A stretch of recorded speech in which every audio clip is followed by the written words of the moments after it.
Donc maintenant, on se retrouve sur mon écran. On est donc, dans l'onglet automatisation, règles. Donc là, vous voyez, il y a les règles d'automatisation. Ici, vous avez un listing de règles qui ont déjà été, mis en place et je vais vous montrer maintenant comment créer une règle. Donc vous cliquez sur ajouter une règle. Ensuite, vous arrivez sur cette page, vous avez déclencheur et action. Donc c'est exactement ce que je vous ai montré dans la vidéo précédente.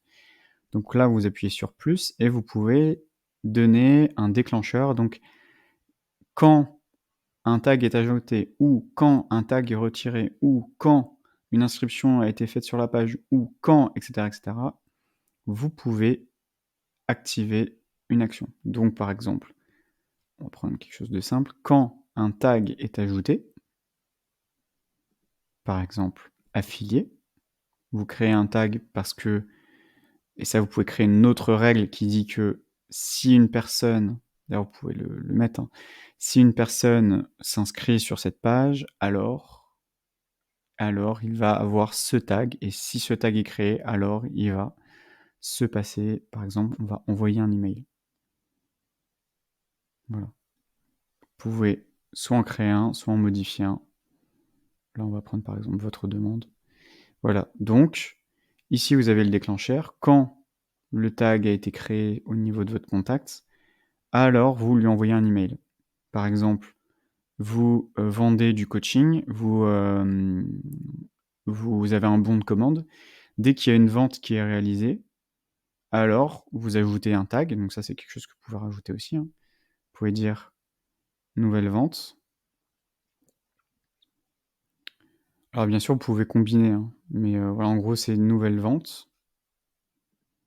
S'il y a une nouvelle vente, alors vous allez ajouter un tag qui va s'appeler, par exemple, affilié. Là, vous pouvez choisir l'entonnoir de vente auquel est attribuée l'offre. Donc par exemple, si vous avez un bon de commande, vous pouvez dire quand la personne achète, alors je lui attribue un tag, par exemple, acheteur ou client, par exemple. Si vous avez d'autres offres, vous pouvez attribuer d'autres tags en plus. C'est ça qui est assez intéressant. Une chose qui est intéressante aussi, c'est dès que vous faites une nouvelle vente, par exemple, vous avez un tag, quand les gens s'inscrivent chez vous, vous leur donnez un tag prospect, parce que ce sont des prospects, ce ne sont pas des clients. À partir du moment où il y a une vente, vous pouvez demander à ce que le tag prospect, alors je ne sais pas si je l'ai, par exemple prospect consulting, vous pouvez demander que le tag prospect, alors là je me suis trompé, du coup c'était plutôt celui-là. Là on va dire livre papier par exemple. Donc là par exemple, dès que vous avez une vente, alors vous supprimez le tag prospect parce que ce ne sont plus des prospects, ce sont devenus des clients, et vous ajoutez le tag, bon je mets membre, voilà, membre outil, donc ça peut être client par exemple, où là comme ça vous pouvez savoir dans votre base de données qui sont les prospects et qui sont les clients. Vous voyez, ça veut dire que dès que vous faites une vente, ce sont des clients. Donc là, vous pouvez changer le tag automatiquement. Vous voyez que c'est assez pratique. Donc ça, ce sont les règles, c'est ce que je vous ai expliqué dans la vidéo précédente. Ensuite, vous avez l'éditeur de workflow. Donc c'est là où je vous dis, c'est une fonctionnalité qui est beaucoup plus avancée. Et je vais vous montrer tout de suite comment ça va se passer. Donc là, par exemple, on va mettre workflow test. Vous allez retrouver les 3 fonctionnalités donc, dont je vous ai parlé. Vous avez le délai, vous avez le déclencheur et l'action. Donc workflow test, modifier. Alors là, du coup, je voudrais l'ouvrir dans la même page pour que vous puissiez y avoir accès aussi. Donc vous voyez, hein, il n'est pas actif. Il faut bien faire attention qu'il faut l'activer ensuite, sinon ça ne fonctionne pas. Donc voilà, là on arrive ici, vous voyez que c'est en pause, donc ça n'a pas été lancé, il n'est pas actif. Et là vous avez un bouton « Créer votre premier déclencheur ». Vous cliquez dessus. Ici vous avez une liste déroulante, et donc vous pouvez activer un déclencheur, c'est-à-dire si la personne s'est inscrite au formulaire du tunnel, donc par exemple à renseigner ces informations. Donc par exemple, voilà, on va prendre un exemple bon de commande.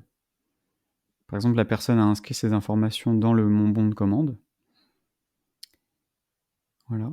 Vous allez Alors là, vous avez plusieurs choix. Soit vous allez attendre, c'est-à-dire vous allez attendre peut-être 2 jours pour ensuite en faire une action, ou alors vous allez réfléchir à un arbre de décision. Donc par exemple, quelqu'un s'est inscrit à votre bon de commande, à votre formulaire, et vous voulez lui envoyer, au bout de 2 jours, vous voulez lui envoyer un message. Donc ça peut être par exemple délai. Ici, vous cliquez journée, vous mettez 2 jours. Donc là, voilà, ça veut dire que dès que la personne va remplir ces informations-là, donc dès qu'il y a quand et il y a ça, alors j'attends 2 jours et au bout de 2 jours, vous pouvez soit faire une action, soit faire une décision. Donc par exemple, si vous faites action, vous pouvez ajouter un tag, livre papier par exemple. Si vous faites donc la personne remplit ses infos, vous attendez 2 jours. Au bout de 2 jours, vous lui créez un tag et si derrière vous avez rajouté une règle qui dit que quand vous ajoutez un tag, alors vous envoyez un email, vous n'avez pas forcément besoin de faire quoi que ce soit parce qu'automatiquement ça va se faire. Là, pour le workflow, on est sur quelque chose de beaucoup plus précis et moi ce que je vous conseillerais de faire avec le workflow, c'est plutôt si vous voulez rentrer sur quelque chose de plus avancé en termes d'automatisation et je vous conseillerais d'utiliser la fonctionnalité décision. Donc la décision, ça va vous permettre de créer un arbre de décision qui dit: «Si je fais ci, s'il y a ci, alors je fais ça et s'il y a ci, je fais ça». Par exemple, là, vous avez créé une décision. Donc là, par exemple, le tag prospect. Donc, par exemple, si le prospect n'a pas ce tag, donc là, vous pouvez avoir d'autres décisions, hein, et ou, s'il n'a pas ce tag et il n'a pas, acheté, alors j'envoie ça. Voilà, vous pouvez, créer un arbre de décision et ici, vous pouvez créer donc je ne sais pas si ça marche comme ça, on va regarder. Le tag. La personne n'est pas taguée livre papier, point d'interrogation. Donc là, par exemple, on a fait inscription. Donc là, la personne s'inscrit, elle remplit son bon de commande. Si la personne n'est pas taguée, alors, donc par exemple, oui, la personne n'est pas taguée, alors on va faire une action qui va dire, par exemple, désinscrire d'une campagne. Vous voyez, après, ça va vraiment dépendre de chaque cas de figure. Là, c'est vraiment pour vous montrer les arbres de décision. Donc, c'est toujours pareil. Une action, un délai, une décision, c'est est-ce que la personne a, par exemple, visité cette page? Activité, par exemple. Est-ce que la personne, elle est active? Est-ce que, elle s'est désinscrite? Est-ce que le mail a été, refusé? Vous pouvez ajouter des champs de contacts. Est-ce que la personne, voilà, clique? Est-ce qu'elle a cliqué sur un email? Est-ce que le lien a été cliqué? Si par exemple il a été cliqué, alors vous allez envoyer une autre série d'emails ou alors vous allez arrêter de lui envoyer des emails. Vous voyez, c'est vraiment comme ça qu'il faut le voir. Ça peut paraître un peu compliqué comme ça parce que là on est quand même sur, quelque chose de beaucoup plus avancé, en termes, d'automatisation et de marketing et comme je vous ai expliqué dans une autre vidéo, de lead nurturing. On va, on va spécifier des cas de figure selon l'activité de vos prospects et de vos clients. Vous allez leur envoyer plutôt tel message ou tel message. On est vraiment sur de la personnalisation. Donc voilà, ça peut faire peur de premier abord. Mais une fois que vous avez compris que vous voulez et ça, je vous conseille vivement de le mettre sur papier avant de vous le faire directement sur votre ordinateur, pour essayer de comprendre, à quel moment, vous pouvez, créer des arbres de décision. Oui, il a ouvert les mails ou non, il n'a pas ouvert les mails. S'il n'ouvre pas les mails, alors je l'enlève de mes mails, par exemple, ou je lui retire ce tag en disant: C'est un prospect, mais un prospect qui devient prospect non actif. Donc il va être spécifié dans votre base de données comme quelqu'un qui n'ouvre pas les mails et qui ne clique pas, donc c'est pas quelqu'un qui est intéressé.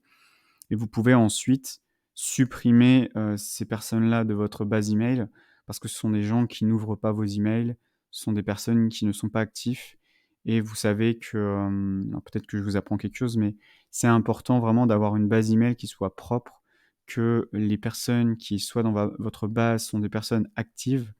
Les personnes qui n'ouvrent pas vos emails, les personnes qui ne cliquent pas, les personnes qui vraiment ne repartagent rien, et cetera, c'est pas, une audience, ce sont des fantômes. C'est une audience fantôme, et ces personnes-là, ce ne sont pas des personnes qui vont vous faire gagner de l'argent, parce que ce sont des personnes qui ne peut-être que n'ont été attirées que par votre produit gratuit, mais ils ne vont pas acheter chez vous. Donc au lieu de leur envoyer des emails, retirez-les de votre base, et le mieux, c'est de pouvoir créer des arbres de décision en disant: «Si la personne n'ouvre pas les emails, alors je la retire de ma liste», et à ce moment-là, vous lui rajoutez un tag en disant: «À supprimer» ou «Pas intéressé» ou «Disqualifié», par exemple. Vous pouvez créer des tags disqualifiés pour dire: «Voilà, je ne veux plus que cette personne soit dans ma base email», quoi. Donc voilà, j'espère que c'est clair pour vous. Là, on est plutôt sur quelque chose de beaucoup plus avancé. Les règles, c'est quand même quelque chose de plus simple. C'est quand il se passe ci, alors on fait ça. Là, on fait plutôt de s'il se passe ci, est-ce qu'on fait ci ou ça? Selon le fait qu'il y a une condition derrière, et cetera. On est sur quelque chose de beaucoup plus avancé. Peut-être que vous, si vous démarrez, vous n'avez pas forcément besoin. Si vous utilisez peut-être déjà System.io, que vous ne connaissez pas trop le système de workflow, ça peut être super intéressant si vous voulez, vraiment pousser votre personnalisation, votre marketing d'automatisation au maximum grâce à cet outil. Voilà, donc j'espère que c'était très clair, enfin que ça a été clair. Attention aussi à bien vérifier que vous avez sauvegardé et surtout activé votre workflow pour vraiment avoir une vue, déjà pour que ça marche, et puis pour voir, concrètement comment ça se passe. Alors je vous déconseille, petit, aparté, je vous déconseille de d'utiliser Workflow pour envoyer des suites d'emails. Parce que vous voyez très bien que vous pouvez le faire, inscrire, attendre 2 jours, envoyer un email, attendre 1 journée, envoyer un email, attendre 2 jours, envoyer un email. Ça, vous pouvez le faire comme je vous ai montré dans Campagne. Dans Campagne, vous pouvez aussi programmer une suite d'emails. Ici, vous pouvez le faire aussi. La différence, c'est que ici, vous ne pouvez pas voir vos statistiques.